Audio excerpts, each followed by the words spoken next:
Alright, traders, let's settle one of the biggest debates in trading tech, TradingView or MetaTrader 5. If you're stuck choosing, you're not alone. Each platform totally dominates in its own way, so the right fit comes down to your personal trading style. First up, TradingView. If you're into stunning charts and love sharing ideas with other traders, this is your playground. It's all about beautiful, customizable visuals. Plus, you get access to 100 plus built-in indicators, and literally thousands more from the community. TradingView's web-based interface is super intuitive, which means less time learning and more time analyzing. Want to trade stocks, crypto, and forex all in one window? You've got it. And the social side?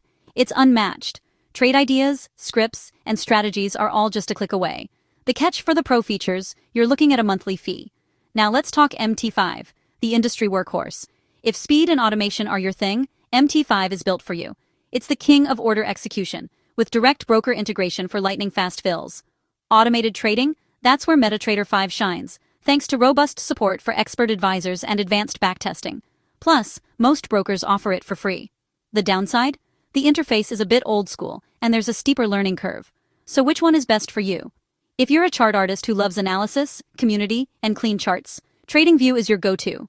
If you're a systems engineer running bots or high-frequency strategies, MT5 is the clear winner. But here's a secret, the pros use both. Analyze on TradingView, execute on MT5. That way you get the best of both worlds, and a serious edge on the markets. So, which one are you picking for your 2026 setup? Let me know in the comments below.